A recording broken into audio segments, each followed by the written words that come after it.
Welcome back to the today's class on advanced switchgear. Today we are going to see about circuit constants, circuit conditions and circuit conditions of severity. When closing or opening a circuit breaker, the circuit constants play an important role. In practice, a circuit breaker that operates satisfactorily at one point of the system may not do so at another. This is due to circuit conditions. Consider a long transmission line in which a circuit breaker is connected and it is operating very satisfactorily at all faults. If the same circuit breaker is disconnected and connected to a short transmission line or a distribution line, in that point the circuit breaker may not operate satisfactorily or it will fail to operate in a correct position. So this happens due to the circuit conditions or the circuit constants. This operation of circuit breaker depends on the circuit parameter. This depends on circuit parameters which influences the operation of the circuit breaker. Circuit conditions have some influence on the circuit breaker behavior. If the circuit breaker is connected to a short transmission line, then the characteristics of the circuit breaker gets changed depending on the parameters present in the circuit. Figure shows a power system and its equivalent circuit. In this figure A, his generator is connected to a transformer and this is a step-up transformer. After the step-up transformer, a long transmission line is connected. In the long transmission line, a circuit breaker is inserted and a fault is occurred in a long transmission line at some position. This is the power system with a ground fault with the circuit breaker, transformer and generator. Similarly, the equivalent circuit is shown for that power system. Here you can see the generator is feeding the transmission line having an inductance L and having a parallel capacitance C in which the circuit breaker is connected and a fault is occurring in the transmission line, and this fault is of type ground fault. In the diagram you can see the generator is connected with the transmission line of inductance L and capacitance C. So this inductance L of the circuit depends on the generator inductance plus transformer inductance, transmission line inductance and bushing of the circuit breaker. All these will consolidate and create a inductance of L. Similarly, on seeing the capacitance C, it will be produced by the generator, transformer, transmission line and also by the bushings of the circuit breaker. All these components connected in the power system has its own inductance and capacitance, and these inductance and capacitance are added up together. Capacitance can be neglected at system frequency, but capacitance is effective at higher frequencies. On considering the equation of a power system or a circuit breaker, we can neglect the capacitance effect when it is coming across the system frequency. But when the frequency in the power system is increased due to transient effects, then the capacitance plays a very important role. So capacitance is effective at higher frequencies. So over voltages are caused by switching and also by certain faults. Faults such as phase-to-phase faults, three-phase faults and lightning on the power line will create over voltages, and this over voltage is also created by switching effects of the circuit breaker. Figure shows a typical magnitude of over voltage due to switching and faults. Here in the x-axis, you can see the percentage of transient voltage exceeding ordinates, and similarly in y-axis, you can see the times system peak voltage. Here you can get a 6 times of peak voltage of the system. Since power system is a complex circuit due to interconnection of number of devices, the residual energy is present in the power system. If you take a power system, the power system will be connected with a lot of devices which are uncountable in nature. In each homes or each factories, lot of devices, lot of machines, lot of electronic equipments, lot of power electronic converters, computers, laptops, everything are connected into the power system. So there are uncountable number of devices connected in the power system. So always a residual energy will be present in the power system circuit. So transients are resulting when switching in power system occurs. These transients and over voltages are caused by the residual energies. We know the power system is interconnection of large number of complex devices. So in these complex devices, residual energies are stored. So these residual energies will create a transient and over voltage during the switching process. This residual energy is stored in capacitance C or inductance L or both in a power system. So this residual energy will be stored in the capacitance of the device or the inductance of the transmission line or both in a power system. So these residual energies is stored in the power system present in the form of capacitance and inductance or both. Transient occurs when the circuit undergoes a change from one steady state to another.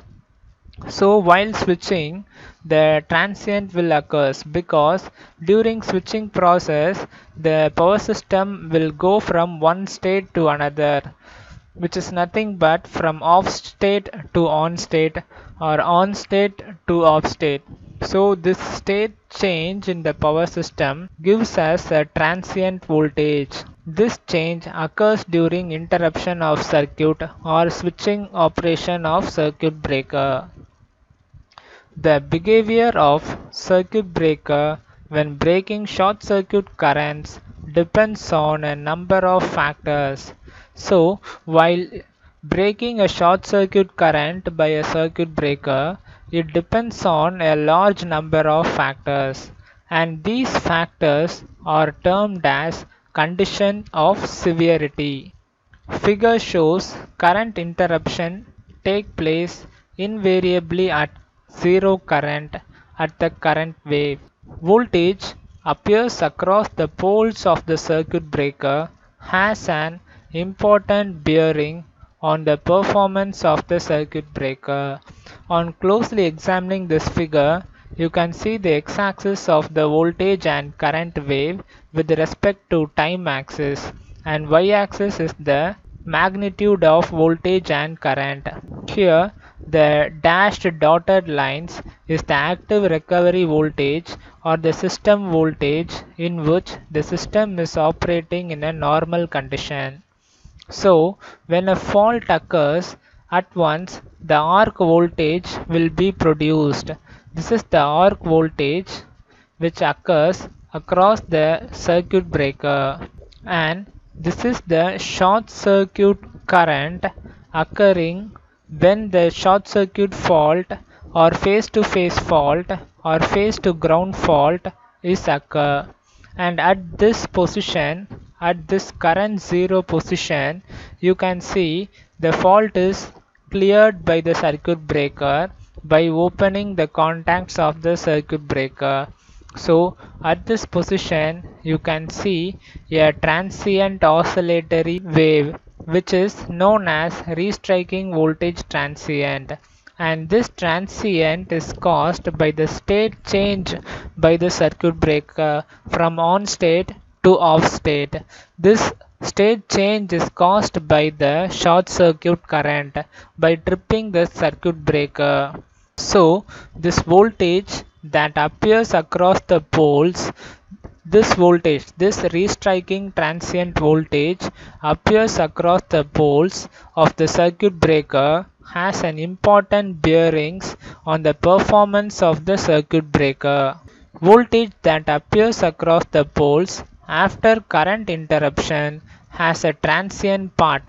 Immediately after current interruption, you can see after this current zero position, the voltage which is occurring at this position has a transient in nature and it is creating a chopping effect. So this chopping effect or restriking voltage transient has a very important characteristics in arc interruption process. Active recovery voltage. You can see from the above figure, this is the active recovery voltage. It is defined as the instantaneous recovery voltage at the instant of arc extinction. This active recovery voltage occurs when the process started or the contacts of the circuit breaker starts to separate. At this time, this active recovery voltage will occur. Restriking voltage. It is defined as the resultant transient voltage which appears across the breaker contacts at the instant of arc extinction. In the breaker contacts, the restriking voltage transient will occur. In this transient value, the restriking voltage will be formed. This transient is known as restriking transient voltage. This voltage appears across the breaker contact after the instant of arc extinction. Recovery voltage. It is defined as the normal frequency RMS voltage appearing between the poles of the circuit breaker after final arc extinction. After this restriking voltage transient, the normal recovery voltage, which is shown in the dashed line, starts to occur at this point. So this point, this path of the graph gives the recovery voltage. This recovery voltage will appear between the poles of the circuit breaker after the arc extinction process. After active recovery voltage and restriking voltage, the recovery voltage will be regained. That is, the power system voltage will be regained after the restriking voltage transient and active recovery voltage. Conditions of severity. This depends upon four factors: effect of power factor of circuit on recovery voltage, effect of armature reaction on recovery voltage, effect of current asymmetry on recovery voltage, and effect of circuit conditions on recovery voltage. These are the four factors which creates the conditions of severity. First, we will see about effect of power factor of circuit on recovery voltage. In unity power factor loads, the voltage and current is in phase and both are zero at the same time. We know at unity power factor, both current wave and voltage wave will crosses the zero line at the same time. So the power factor is unity. In zero power factor currents, the peak of voltage is impressed on the circuit breaker pole at the instant of current zero. Similarly, as opposite to unity power factor, we are having zero power factor. In zero power factor currents, the peak voltage will not correctly pass at the zero position as in the current wave or as in the previous unity power factor. It will have a separate path with an angle of pi. So this peak voltage will be impressed on the circuit breaker poles when the current is zero. This causes a major problem while clearing the arc or clearing the fault in the circuit breaker. This sudden application of voltage results in severe transients. As seen in the above figure, you can remember the transient recovery voltage which is shown. This causes high rate of rise of transient recovery voltage or restriking voltage. So when the power factor is not unity, then this causes a high rate of rise of transient recovery voltage or restriking voltage. So in a power system, we will never have a unity power factor in practical, because due to inductance effect or the motors and the generators and all the loads connected in the power system are mainly of inductance in nature. So the power factor will not be unity, so it will be less than unity, which is known as zero power factors. So these power factors, when tripping, creates a transient recovery voltage or restriking voltage. The reactive short circuit is much more difficult to interrupt than resistive short circuit of same current and voltage. So this inductance effect creates the transient recovery voltage.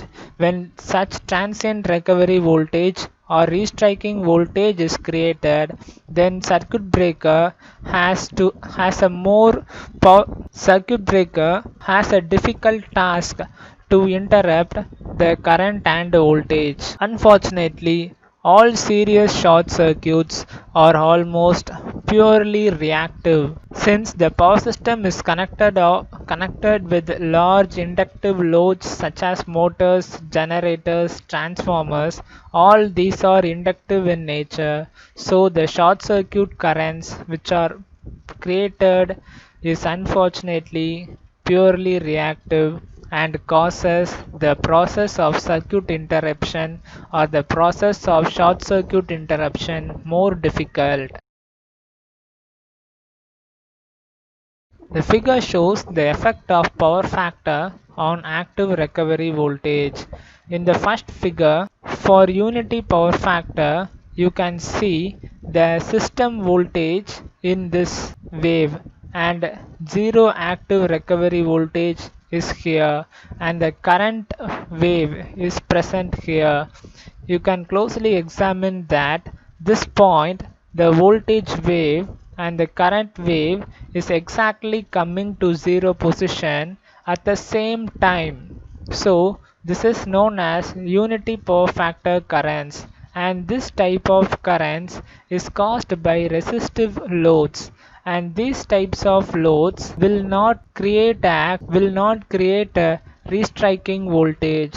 This figure for zero power factor currents, you can see the system voltage and the system current over here, but these two voltage waveform and the current waveform never passes zero. It is separated by an angle of 90 degree. So the active recovery voltage occurs when the current passes through zero. The peak of voltage will be occurring. So this causes a very high transient voltage across the poles of the circuit breaker and makes the circuit interruption or short circuit clearing very difficult task for the circuit breaker. Active recovery voltage equals the maximum value of system voltage multiplied by sin pi, where pi is the power factor angle of the circuit breaker. Recovery voltage equal to Vmax into sin pi. To find out the recovery voltage, we can easily multiply the maximum system voltage into sin pi, where pi is the power factor angle, which is the angle of separation between the voltage wave and the current wave. Effect of armature reaction on recovery voltage. The short circuit current flowing in the generator winding is being of lagging power factor. Since we know that generators are wounded with inductance or coils, these coils produce a inductance effect, so the short circuit currents when flowing through the generator windings creates a lagging power factor. Lagging power factors always have a demagnetizing armature reaction characteristics. We know when a lagging power factor is created, then the armature of the generator gets demagnetized. So the net alternating EMF voltage produced by the generator gets decreased. As a result, the induced EMF for the alternator is reducing due to short circuit current.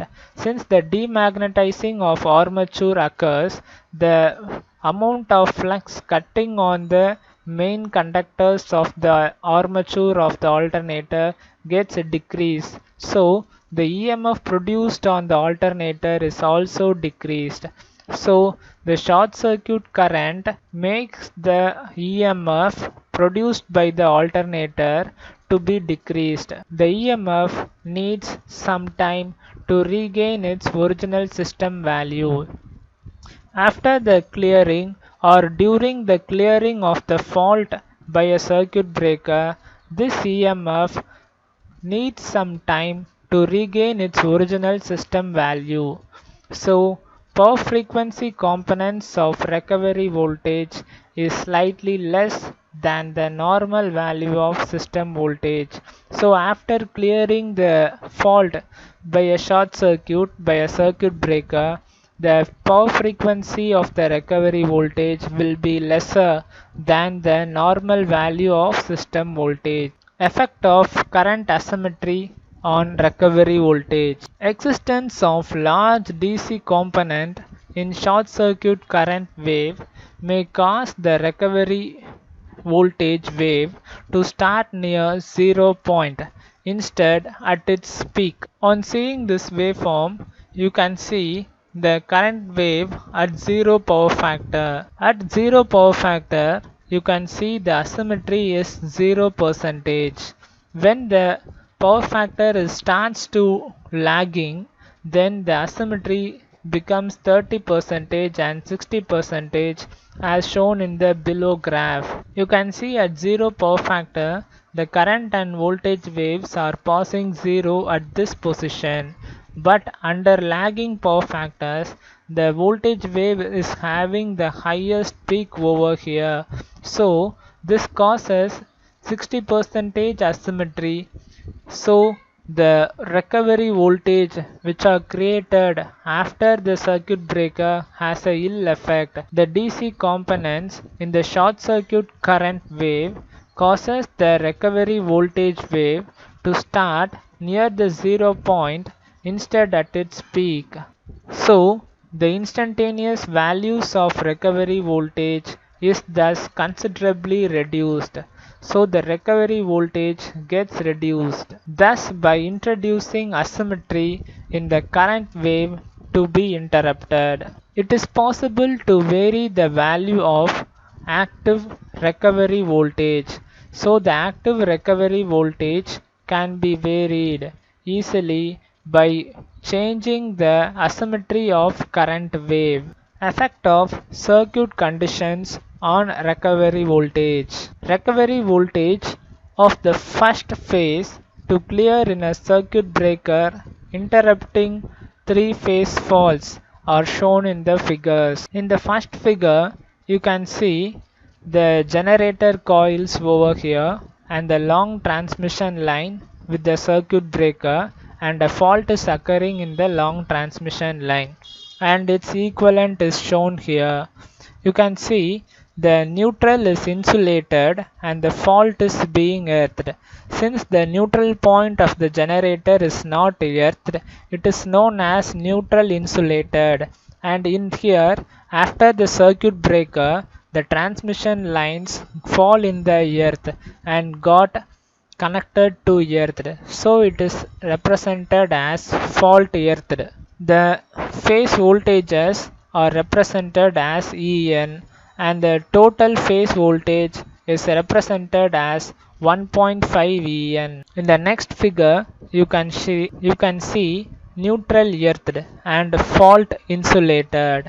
Here, the neutral point of the generator is earthed and the fault is not earthed. It is a three-phase fault, but the fault did not fell in the ground or connected with the neutral.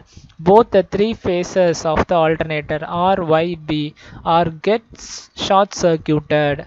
So the fault is insulated, but the neutral point of the alternator is earthed. In the third one, you can see the neutral point of the alternator is earthed and the fault is also earthed. So there are three conditions where the fault will occur in a circuit breaker as in the circuit conditions. Three-phase faults that are insulated from earth either at neutral or at fault produce recovery voltage in the first phase to clear.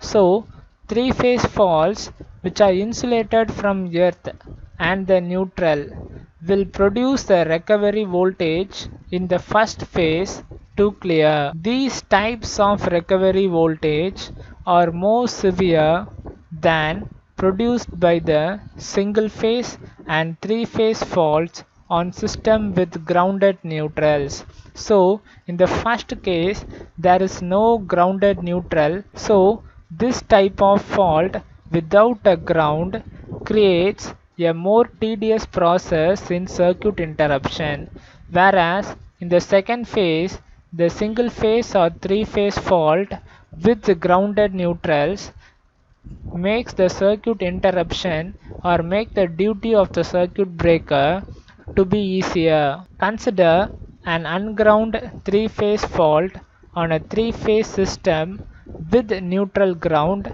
is being cleared by a circuit breaker. On opening circuit breaker, an arc is drawn out in each phase. We know during opening of a circuit breaker, arc will be formed. Let the arc in one phase R phase is being cleared first, where En is the phase to neutral voltage of the system. At that instant of extinction of the arc, Y phase and B phase are still arcing and have the same instantaneous peak value of 0.5 En. So from this case, the R phase stopped the arc and has a phase voltage of En. But in the case of Y and B phase, the circuit breaker is still arcing. So the instantaneous phase voltage is 0.5 En. Now the arc resistance in Y phase and B phase at this instant are negligible. Because it is arcing, the resistance gets very decreased and the potential will drop to minus 0.5 En. Since the fault is common in all three phases, the value of recovery voltage component in the first phase must be the arc produced in the R phase plus the arc produced in the Y plus B phase. So this causes En in the R phase plus 0.5 En produced by Y and B phases. So the total magnitude of voltages will be 1.5 En. This means that the recovery voltage component in the first phase to clear on three-phase ungrounded fault is 1.5 times than on ground fault assuming grounded neutrals. So when the three-phase fault with grounded neutral is cleared, the circuit breaker will clear the fault very easily. When there is no grounded neutral or grounded fault, then the fault will be 1.5 times higher, so the circuit breaker has to work more on clearing such types of fault. Thank you.